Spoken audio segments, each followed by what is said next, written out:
Welcome to K-Catalog. KIIP Level 3 Unit 2 ng workbook, page 18. Start po tayo with Ohui vocabulary. Instruction natin, same pa rin as before, pili ng tamang sagot sa pinrovide na mga salita. So check natin, no? 적극 적이다. Ito yung active type of personality. So kapag ikaw yung tipo ng tao na positive-minded ka, madalas ang mindset mo is, oh sige kaya yan, oh gagawin ko yan, ako na yan, yan, 적극 적이다. 무뚝뚝하다, ito naman yung blunt or cold person. Okay, so itong mga klase ng personality na to, pag halimbawa nagkwento ka sa kanila, hindi mo marireceive yung ine-expect mo na reaction or response or emotion sa kanila. So less or konti yung kanilang pagre-react, non-responsive nga kung minsan, kaya sabi cold personality, no? So hindi dahil wala silang pakialam, ganun lang talaga yung kanilang personality. Next, nuguthada. Ito yung mga chill or relaxed type of personality. Ito yung tipo ng taong hindi nagpapastress sa mga bagay-bagay. Next, 성격이 급하다. Hindi makapaghintay or palaging nagmamadali, impatient. 내성적이다, introvert. So, di ba pag introvert, madalas mas gusto nila na mapag-isa. And then, hirap sila na mag-open up sa ibang tao. So, gagawin natin, A, B, C, D na lang ulit para madali. Tapos, based dito sa mga nakasulat sa 1 to 5, pipili ka pa, no, kung aso, oso, or heso. Tapos, yung number 5 kung un or niyon. So, check natin number 1. 나는 blank. 기다리는 일이 좀 힘들다. Sabi, 기다리는 일, paghihintay daw, is hard. Hard for me to wait. So, kapag ganyan, malamang impatient. Letter D. So, dahil 급하다, nag-end sa hada, magiging 해서. Next, number 2. 나는 너무 blank. 오랜 친구한테도 내 속마음을 이야기하지 않을 때가 있다. So, dito muna tayo sa 오랜 친구. So, ibig sabihin, yung matagal niya ng kaibigan or kakilala. So, sabi niya, siya daw ay sobrang blank na may mga times. So, yung te po dyan, ibig sabihin, yung time, it talks about time. So, there are times daw when hindi niya nasasabi, iyagi haji anta. Okay, so that's why naging iyagi haji anil te. May mga times daw na hindi niya nasasabi yung sa loobin niya or intention dun sa kahit na matagal niya ng kaibigan. So, yung mga ganitong klaseng personality, pasok si introvert dyan. So, E. Okay, so, 내성적이다. Magiging, so, vowel E, yung final vowel, kaya also. Again, 나는 너무 내성적이어서 오랜 친구한테도 내 속마음을 이야기하지 않을 때가 있다. Number 3. 내 동생은 성격이 blank. 어떤 일을 할 때 미리 하는 경우가 없다. So, dito yung sinasabi niya is yung kapatid daw niya. So, yung personality ng kapatid niya ay blank. Ano kaya yon? Sabi niya, 어떤 일을 할 때. So, pag may gagawin daw siya, yung kapatid niya, 미리, pag sabing 미리, in advance. 미리 하는 경우가 없다.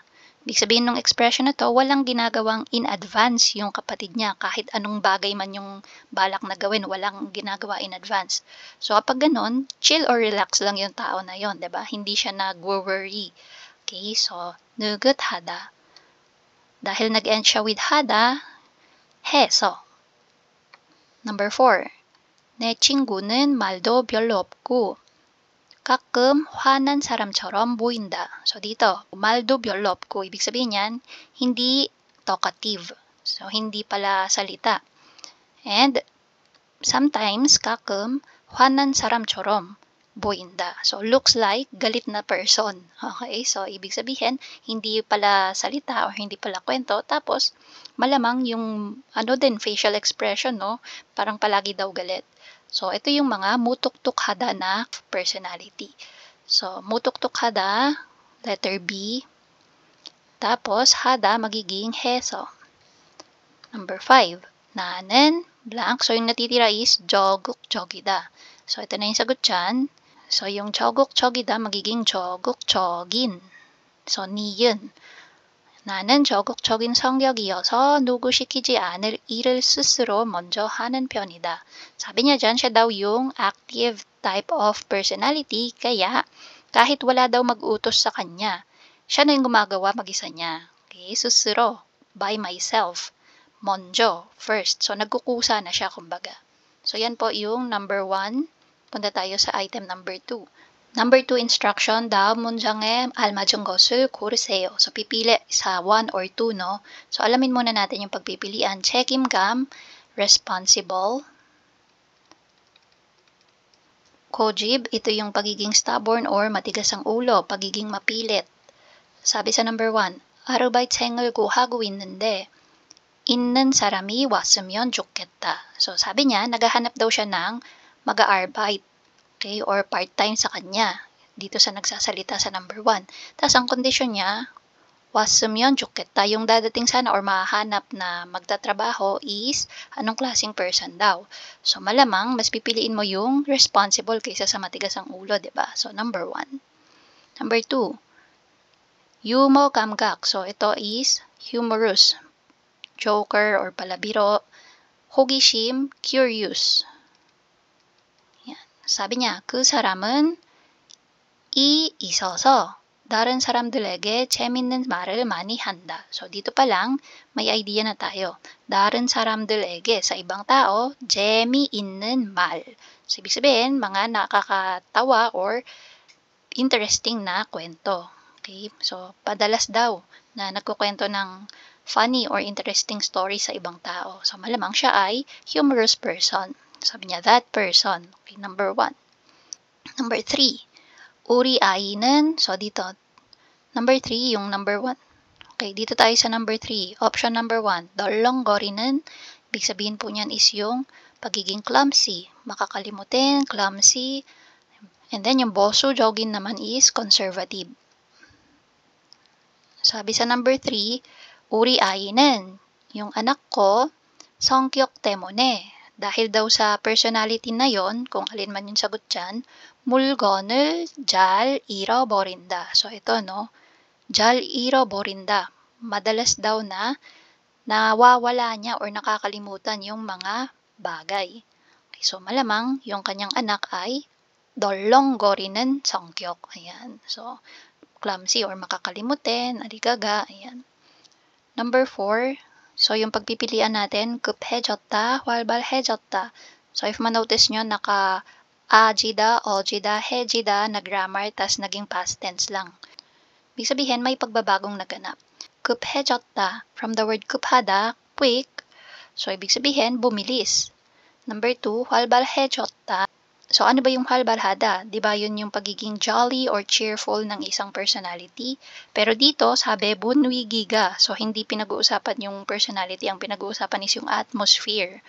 Okay, so nagbago yung atmosphere nung klase daw, 교실. Sa classroom. So, dito, sabi, 반 친구들이 서로 친해져서 조용한 교실 분위기가, sabi, yung mga magkakaklase daw, to each other ay naging close na sila. Kaya, yung dati na tahimik na klase, yung atmosphere, ano nang nangyari, naging malamang 활발해졌다. Mas naging alive. Yan. And then, number 5, option number 1, 정이 많아서. So, ito yung pagiging affectionate. And then, 서극적이어서. So, ito naman, 서극적이다. Ibig sabihin, pagiging pessimist or passive. Ay, naku, hindi ko kaya yan. Ay, wag na lang, pass na lang muna ako. Parang hindi ko sure kung magagawa ko yan. Yung mga ganong klase ng personality. So, sabi sa number 5, 내 동생은 어려운 일이 있는 사람을 잘 도와준다. So, dito, 잘 도와준다. So, yung kapatid daw niya ay madalas na tumutulong sa mga taong nahihirapan. Okay, so ibig sabihin, yung kapatid niya ay affectionate. 정이 많아서. Now for item number 3, instruction natin, 관계 있는 것을 연결하세요. So match natin itong nasa left side versus nasa right side. Number 1, 저는 마음속으로 생각하는 것들을 겉으로 잘 표현하지 않아요. Sabi niya, ako hindi ko masyadong nai-express or hindi ako magaling mag-express outwardly. So, pag sabing go through, outward or sa ibang tao, ibig sabihin, no? Nung aking mga naiisip or intentions. Then, parang ito yung pagiging introvert. So, tingnan natin yung nasa right side. Number 1, 왜 그렇게 덜렁거려요? So, sabi niya, bakit ganyan ka ka-clumsy? So, dito walang connect, no? Introvert tapos biglang clumsy. Number 2, 저는 외향적인 편인데 저하고 반대네요. Ayan, so dito, ito na yung sagot dyan, I think. Kasi sabi niya, ako naman ay yung extrovert type of person. So, dito kasi, di ba, yung 외향적인, extrovert. Sabi niya, ako at ikaw ay magkasalungat. Okay, so we are the opposite. Sagot natin is number 2. So, ito yung extrovert. Ito yung clumsy. Lagyan natin ng mga keywords. Next, number 2. 제 남편은 아이와 대화도 많이 하고 잘 놀아줘요. 사비 niya, my husband talks a lot and plays well with my child. So, yung kanyang asawa daw ay laging nakikipag-usap at nakikipaglaro dun sa kanilang anak. So, tingnan natin. Again, walang kinalaman sa pagiging clumsy. Number 3. roommate가 성격이 느긋한 사람인 것 같아요. So, yung sabi niya sa number 3, yung roommate daw niya, sa tingin niya, yung tipo ng tao na relax yung personality. So, wala ulit connect. Malamang yung number 4 na yung sagot dito. Tingnan natin. 저도 그렇게 다정한 아빠가 되고 싶어요. So, ibig sabihin niya sa number 4 is, I also want to be like that kind of father. So, tama po yung sagot natin. Number 3, 버스에 또 우산을 놓고 내렸어요. 이번 달에만 벌써 2개나 잃어버렸네요.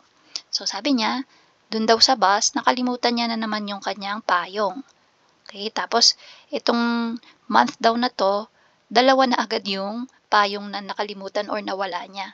So, ito yung pagiging clumsy or makakalimutin. Ayan.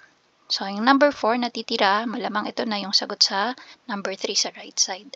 사비 niya, 제 룸메이트는 너무 느려서 옆에서 보면 가끔 답답해요. So, sabi niya, yung kanya daw pong roommate ay sobrang bagal. Kaya kapag tinitingnan daw niya yung kanyang roommate, minsan, nasusuffocate siya, no? Taptapeyo. Parang ano ba naman to? Nakakaalibadbad naman to, ganyan. Kasi ang bagad eh. Tapos, ang sabi niya, pinangbawi niya, roommate가 성격이 느긋한 사람인 것 같아요. So, yun nga. Sa tingin ko, yung tipo ng personality ng roommate ko is yung pagiging chill or relaxed na tao.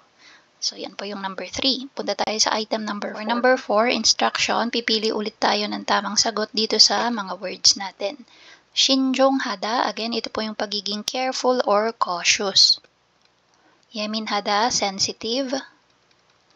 활발하다, so yung pagiging bright or alive personality.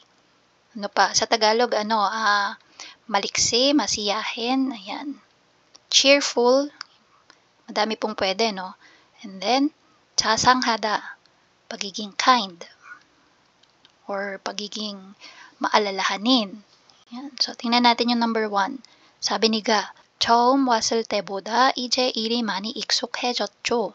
사bi, compared nung una kang dumating dito, this time, mas familiar ka na sa trabaho mo, tama? Tapos, anong sagot niya?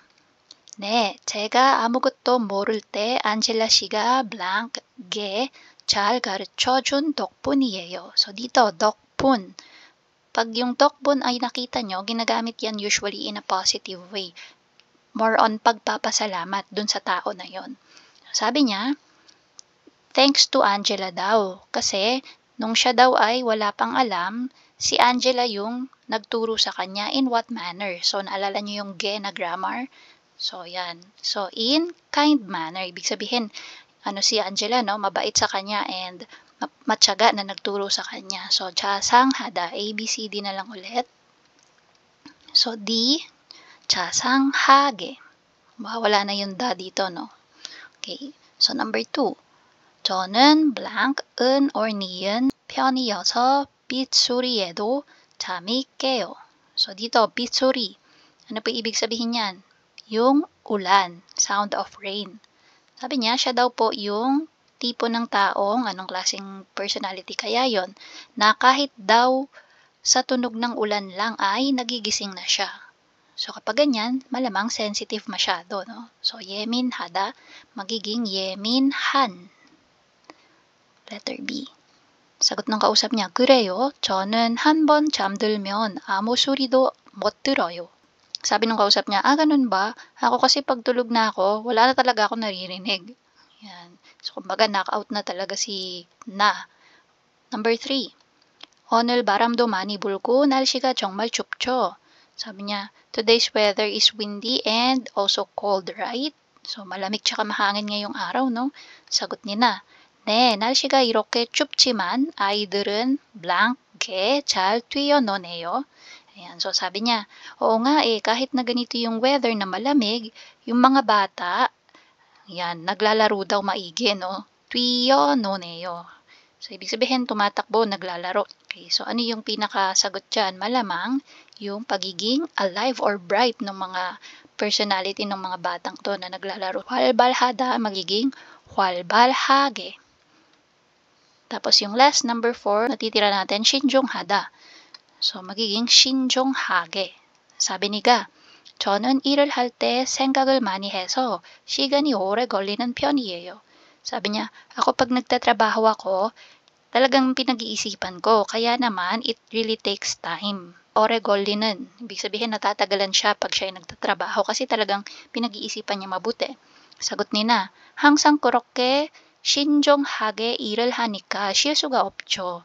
사비 niya, you always work cautiously like that. That's why you don't make mistakes. Okay, so yan po yung ating number 4. And that's for our vocabulary review. And that's it. If you find this video helpful, please hit the like, share, and subscribe button. So I still hope to see you in the upcoming videos, and again, thanks for watching.